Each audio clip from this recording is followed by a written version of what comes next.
Kali ini kita akan membahas tentang dua alam yang bakal kita temui saat pertama belajar atau awal-awal belajar ilmu gaib atau ilmu supranatural. Sebenarnya ini kalau disebut alam juga tidak bisa, karena ini hanya bahasa yang saya buat untuk lebih memudahkan agar dipahami. Benernya mungkin kalau di ilmu lain yang dipelajari benar akan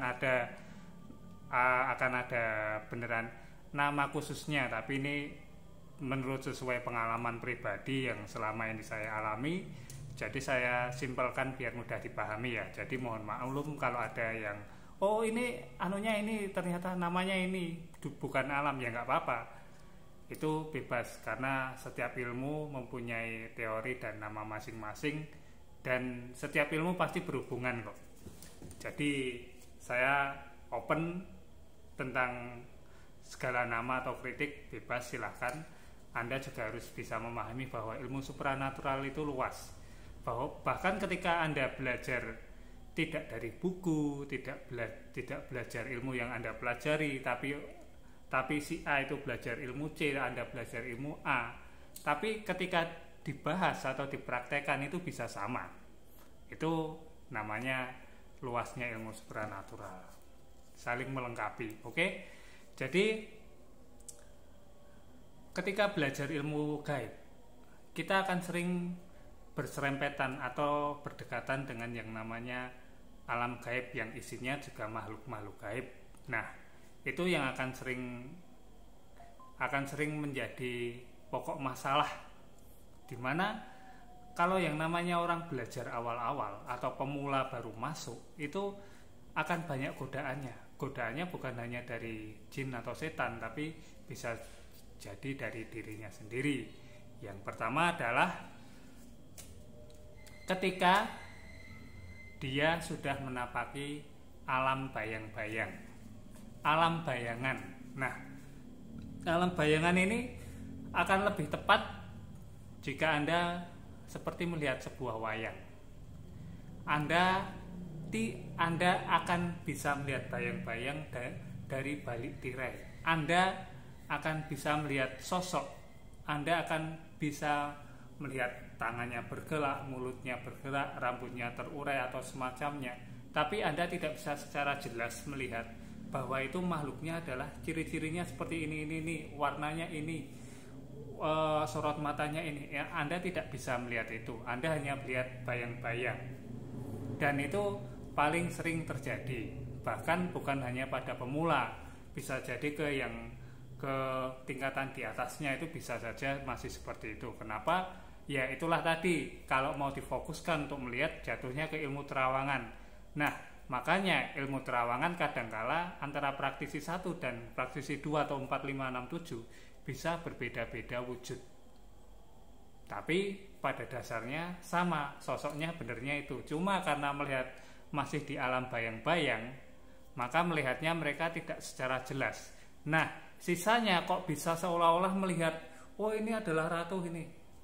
Itulah tadi salah satu dampak dari ketika mata batin atau mata ketiga kebuka, itu salah satu efeknya juga bisa membawa halusinasi.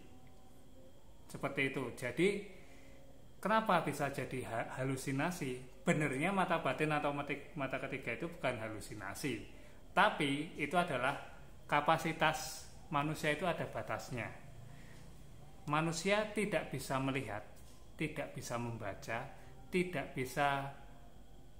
bisa menjelaskan wujud hanya dari getaran energi atau suhu ataupun sifat dari makhluk tertentu.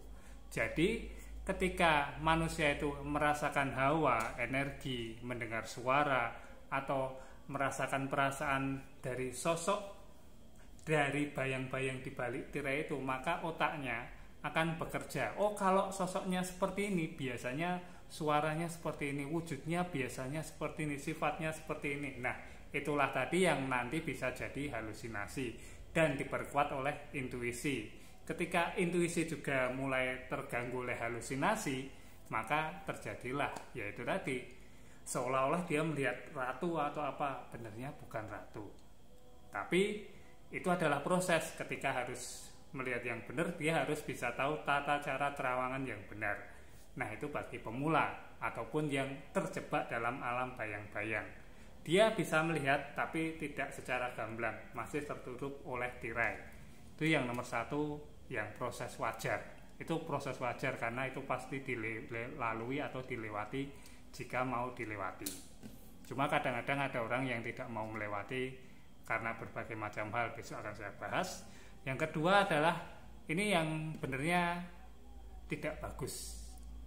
Ini benernya awalnya juga mau masuk alam bayang-bayang. Cuma seringkali orang yang belajar ini egonya kan masih tinggi awal-awal.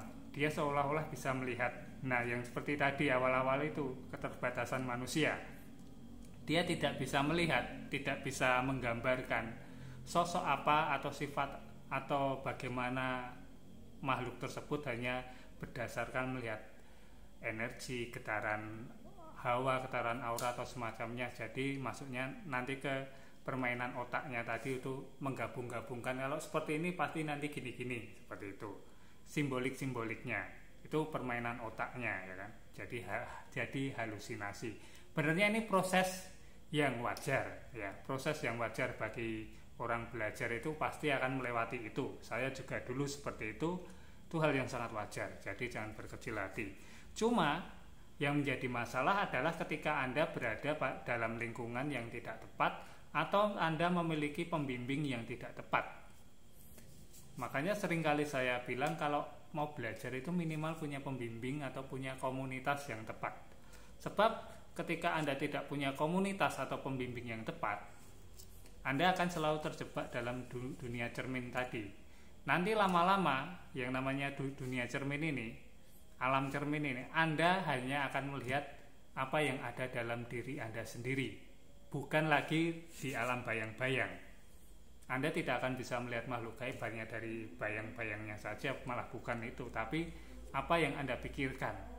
Jadi jangan heran ketika ada orang baru belajar ilmu supranatural, dia malah bisa seolah-olah melihat malaikat, melihat iblis, melihat makhluk-makhluk yang suci, melihat nabi, melihat neraka, melihat surga, dan semacamnya dengan leluasa.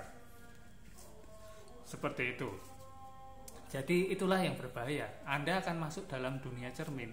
Anda melihat apa yang ada dalam diri Anda sendiri, ego Anda, nafsu Anda.